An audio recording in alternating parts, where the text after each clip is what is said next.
Terima kasih Anda masih bersama kami di Kompas Petang. Saya Cynthia Rompas. Saudara Presiden Amerika Serikat Donald Trump mengancam akan menyerang Oman jika membantu Iran mengamankan Selat Hormuz. Presiden Trump menegaskan jika Iran ataupun Oman tidak dapat mengendalikan Selat Hormuz karena termasuk perairan internasional. Ancaman menghancurkan Oman dikeluarkan Trump setelah mendapat laporan mengenai pembicaraan antara Iran dan Oman yang dikabarkan bekerja sama memungut tarif tol untuk kapal yang melintas di Hormuz.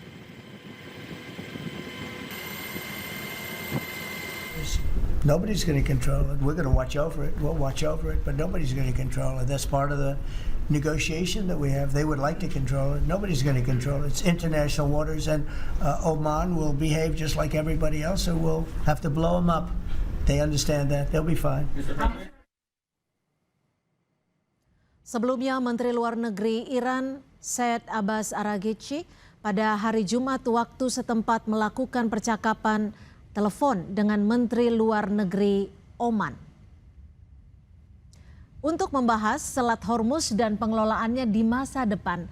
Dalam unggahan di media sosialnya, Araghchi menulis bahwa Iran akan selalu berdiri dengan Oman dalam menghadapi ancaman apapun. Mereka juga membahas Hormuz dan pengelolaannya di masa depan sesuai dengan tanggung jawab kedaulatan dan hukum internasional.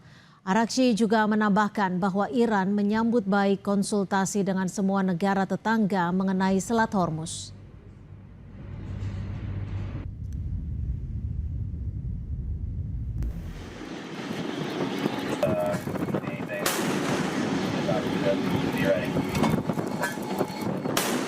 Operasi maritim blokade Amerika terhadap pelabuhan-pelabuhan Iran di Selat Hormuz melumpuhkan kapal kargo yang dicurigai pasukan Amerika akan menuju pelabuhan Iran di Teluk Oman. Amerika mengklaim sebelum melumpuhkan kapal telah mengeluarkan peringatan bahwa kapal berbendera Gambia itu melanggar blokade Amerika.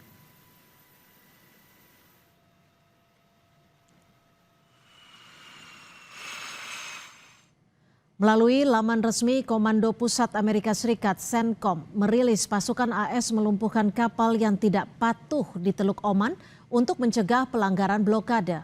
Pasukan AS yang beroperasi di Teluk Oman melumpuhkan kapal berbendera Gambia yang mencoba berlayar menuju pelabuhan Iran pada 29 Mei. CENTCOM mengamati kapal MV Lion Star melintasi perairan internasional menuju pelabuhan Iran di Teluk Oman dan mengeluarkan lebih dari 20 peringatan. Pesawat Amerika Serikat melumpuhkan kapal dengan menembakkan rudal Hellfire ke ruang mesin kapal setelah awak Lion Star tidak mematuhi perintah.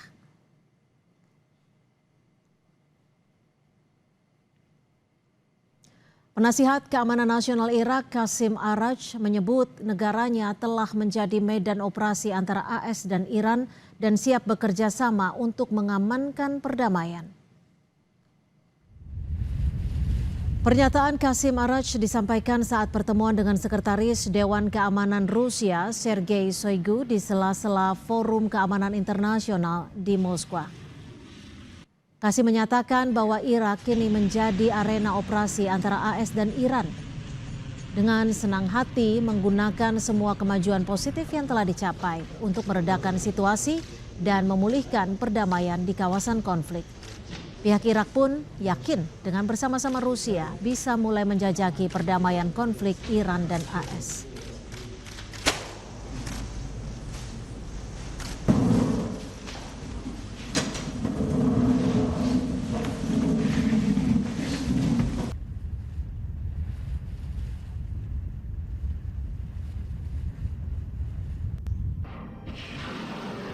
الحكومة العراقية حريصة على تنمية وتطوير العلاقات بين البلدين والاستفادة من كل المجالات وفي كل القطاعات ومنها الجانب العسكري وتبادل المعلومات ومكافحة الإرهاب.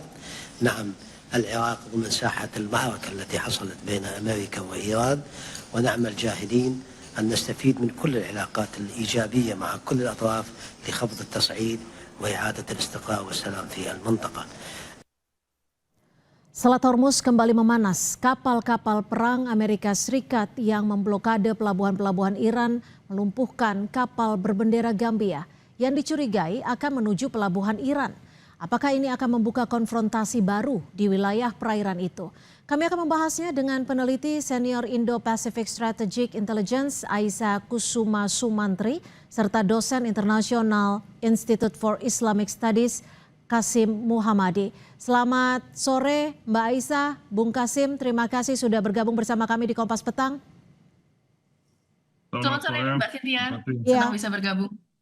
Bung Kasim, ini kalau dari informasi yang Anda peroleh hingga sore ini sudah ada informasi belum soal kapal Gambia yang dilumpuhkan Amerika Serikat, Bung Kasim?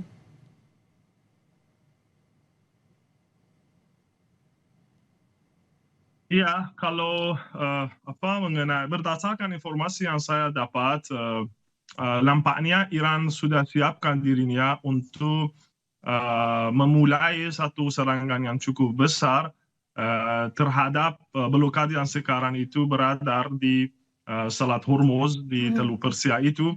Iran sudah umumkan dan sudah kirimkan pesan yang cukup keras dari back channel ya kepada agresor itu Amerika Serikat bahwa kalau itu tidak diangkat blokade itu pasti Iran akan mulai balas dan akan mulai serangan terhadap. Kenapa? Karena itu berdasarkan hukum internasional.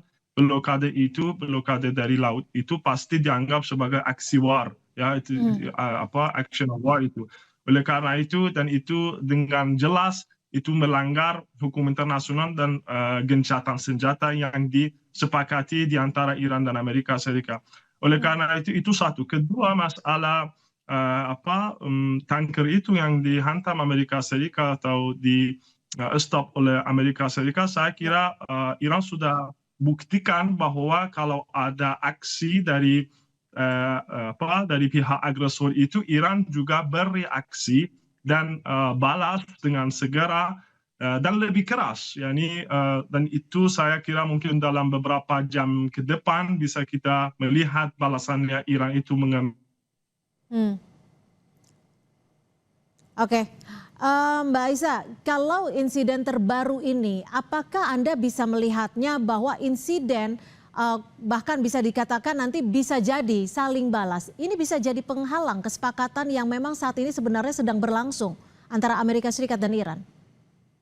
Tentu saja, karena kita lihat sekarang kondisinya antara Amerika Serikat dan Iran ini, rencana MOU-nya masih berada di dalam limbo, yang seharusnya MOU ini ditandatangani untuk bisa memastikan adanya gencatan senjata di antara kedua negara. Lalu kemudian kita lihat ini padahal diajukan oleh Amerika Serikat, tetapi pihak yang mengajukan itu malah kemudian terus-menerus melakukan pelanggaran ya di dalam kesepakatan gencatan senjata. Nah, kita lihat di sini apa yang dilakukan Amerika Serikat ini merupakan upaya untuk meningkatkan daya tawar Amerika Serikat jika negosiasinya itu memang benar terjadi. Karena apabila misalnya ini MOU-nya sudah take place dan kemudian ceasefire dilakukan, yang terjadi adalah Iran ini akan memegang strategic advantage. Jadi ada keunggulan-keunggulan strategis yang dimiliki oleh Iran. Khususnya kalau kita lihat ada pembicaraan-pembicaraan yang sebelum perang ini berlangsung ya, ini sekarang jadi terbuka untuk Iran. Termasuk pembicaraan mengenai misalnya dana Iran di luar negeri, mengenai kemudian Selat Hormuz, mengenai sanksi Iran di di dunia internasional dan masih banyak lainnya gitu. Jadi sebenarnya ketika Amerika Serikat melakukan hal ini, yang kemudian ingin dilakukan adalah membuat ya Amerika bisa melakukan kemenangan simbolik dan bisa mengatakan kepada publik Amerika Serikat bahwa mereka telah memenangkan peperangan ini. Yang ternyata kejadian kan ini sebaliknya. Kalau kita lihat sekarang ya masalah nuklir ini ingin ditunda oleh Iran nanti ke belakang gitu ya. Sementara kemudian hal-hal yang diinginkan oleh Amerika Serikat itu malah justru memburuk dilihat dari bagaimana Iran ini tidak mau melepas sebenarnya bargaining positionnya di Selat Hormuz karena itu merupakan salah satu kunci ya perundingan utama yang dimiliki oleh Iran gitu. Jadi sekarang kita lihat sebenarnya dengan adanya ya eskalasi yang terus dilakukan oleh Amerika Serikat, saya rasa ini akan mengganggu sebenarnya proses dari perundingan. Karena apa? Untuk bisa mendapatkan perundingan yang efektif, pertama-tama yang harus dilakukan oleh negara-negara adalah melaksanakan kemudian confidence building measure atau ya pembangunan kepercayaan di antara kedua negara. Karena kita tahu bahwa sejak sebelum ini ya ada yang namanya trust deficit yang dimiliki oleh Iran ya dan Amerika Serikat terhadap masing-masing. Tetapi trust deficit yang dimiliki oleh Iran ini jauh lebih besar. Karena apa? Karena kita lihat dari perundingan-perundingan sebelumnya, ya Amerika Serikat ini selalu walk out dan selalu melanggar gitu. Sehingga Iran butuh jaminan kalau Amerika Serikat ini bisa konsisten dan bisa memegang kata-katanya. Sayangnya kita lihat di dalam pola ya beberapa minggu ke belakang, sepertinya Amerika Serikat belum bisa memenuhi sebenarnya ekspektasi Iran dalam hal itu. Bung Kasim, jika memang betul ada trust deficit di tengah perjanjian damai antara Iran dan juga Amerika Serikat dan porsinya lebih banyak trust deficit di Iran, apakah nantinya justru Iran akan menambah kekuatannya untuk melakukan pembalasan atau sebenarnya akan ada diplomasi yang lebih berat lagi dalam kesepakatan damai ini? Saya kira Iran itu akan melanjutkan kedua-dua itu. Ya, ini pasti kalau masalah atau bidang diplomasi dan perundingan pasti merupakan pilihan satunya, pilihan pertamanya Iran. Tapi di sama waktu Iran pasti tidak akan mundur dari kekuatannya. Saya kira kalau Selat Hormuz dan juga masalah nuklirnya Iran itu, khususnya Selat Hormuz, sekarang merupakan jaminan niatannya Iran untuk menjamin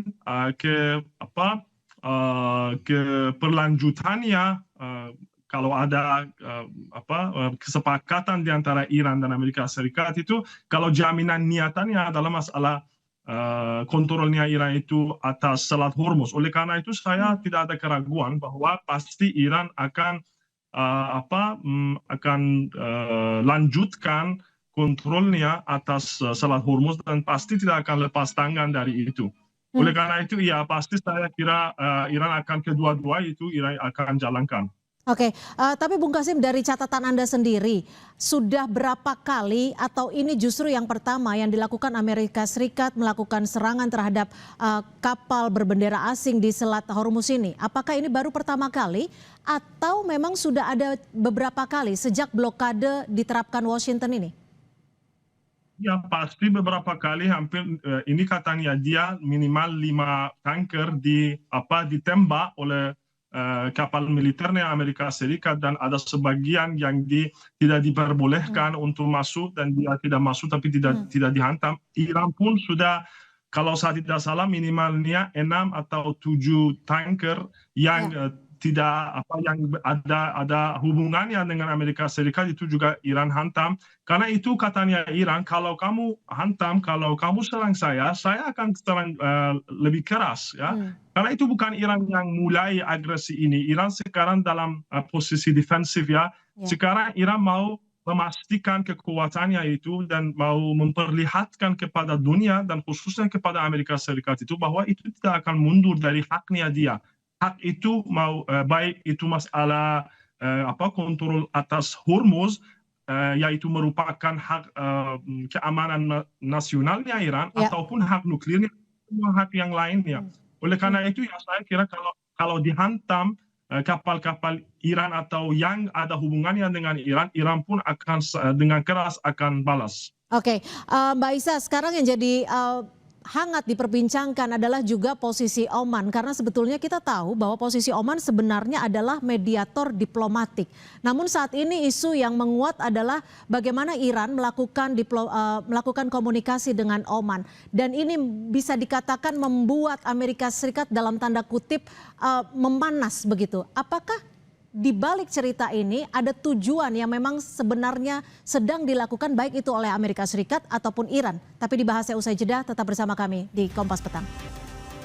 Di tengah upaya perjanjian damai antara Iran dan juga Amerika Serikat, nyatanya serangan juga masih terus terjadi. Saya kembali ke Mbak Isa. Mbak Isa, kalau memang Iran dan Oman sedang melakukan diskusi untuk bersama-sama mengelola Selat Hormuz, lalu kemudian ada serangan yang dilakukan oleh Amerika Serikat kepada kapal berbendera Gambia.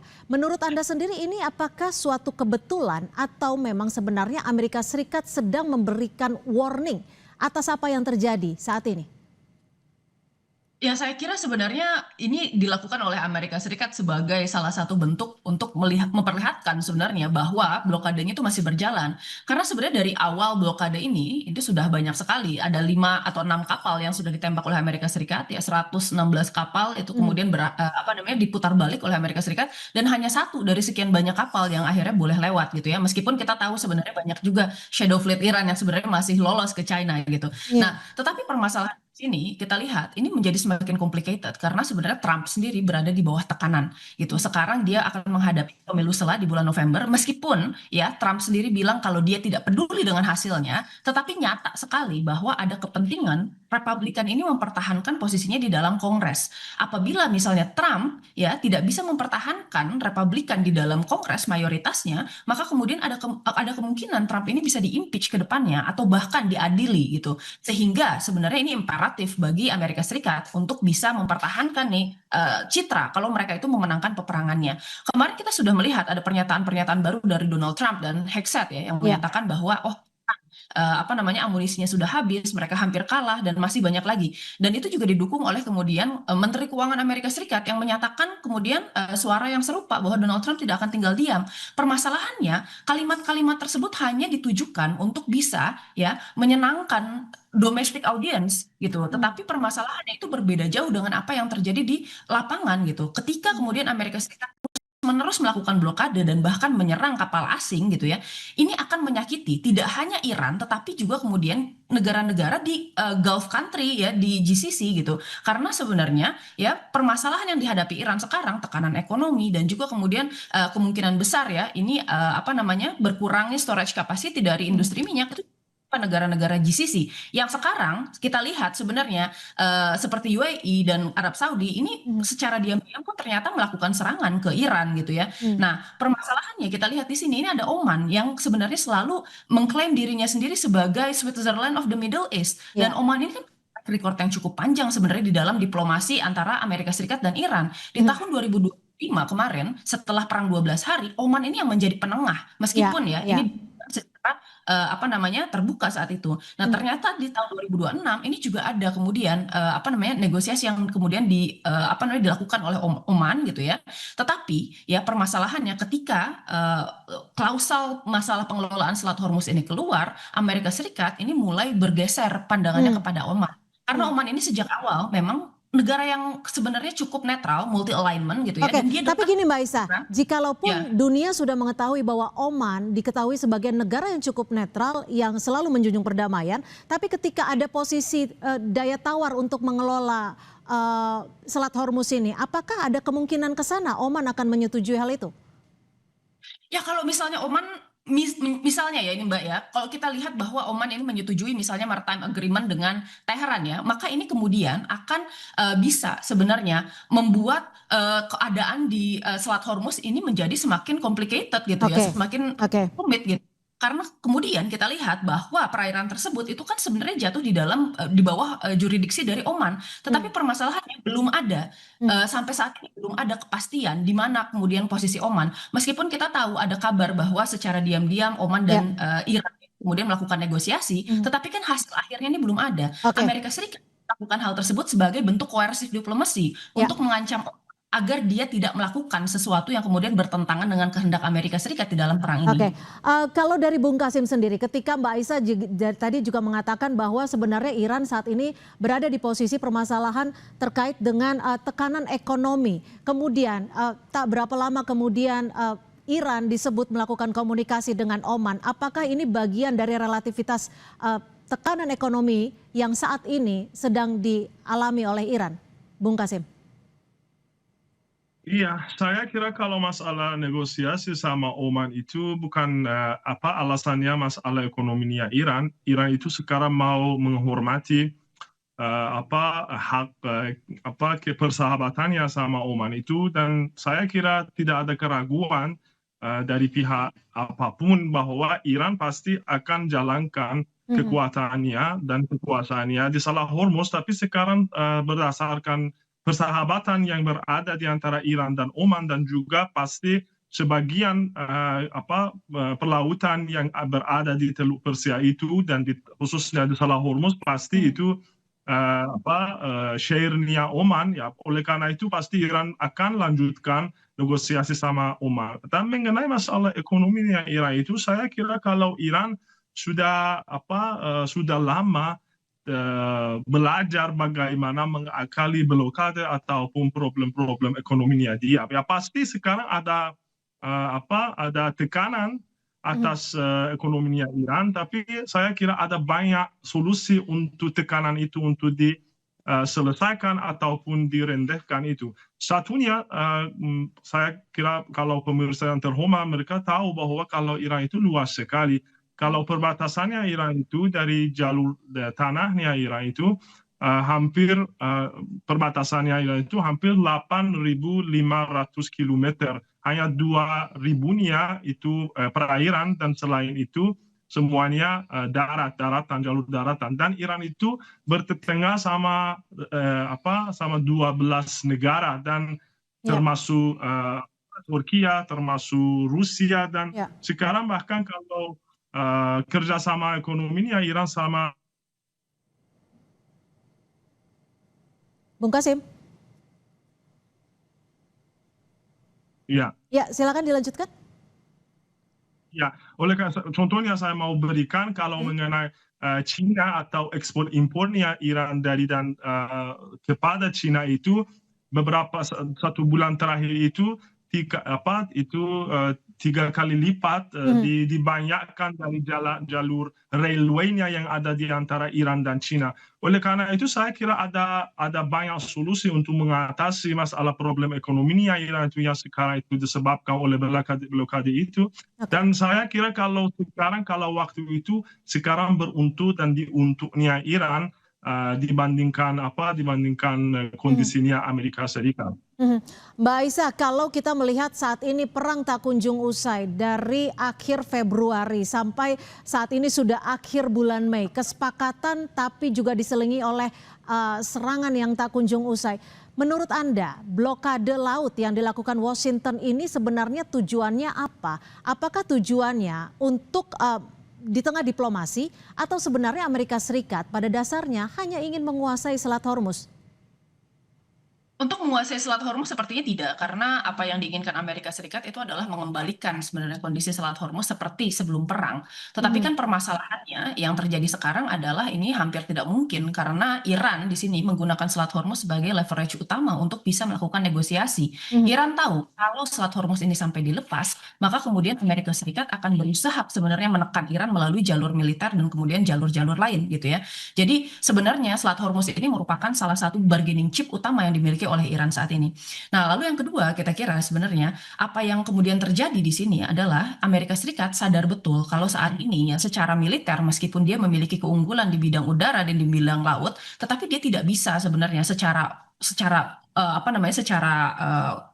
utama gitu ya, dia menggunakan kekuatan militer untuk bisa memenangkan peperangan ini. Karena pertama, masalah okupasi darat itu hanya bisa dilakukan melalui serangan ya, serangan yang dilakukan secara darat seperti yang dilakukan di perang Irak. Permasalahannya Iran ini berbeda dengan Irak. Ini bukan negara yang kemudian kecil ya, bukan juga negara yang kemudian dapat jatuh begitu saja, tetapi Iran memiliki strategi perang mosaik yang membagi wilayahnya ke dalam 31 wilayah berbeda.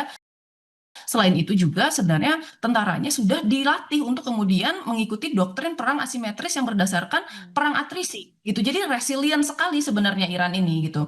Nah, beban politik untuk bisa turun ke dalam perang darat ini sebenarnya besar dan sangat mustahil. Oleh karena itu sebenarnya Amerika Serikat ini berusaha untuk ya menyelesaikan permasalahan ini melalui cara-cara diplomatik, tetapi tetap mengedepankan sebenarnya cara-cara untuk menekan secara koersif. Kita sebut sebagai koersif diplomasi ya, di mana kemudian kedua hal ini berjalan secara beriringan.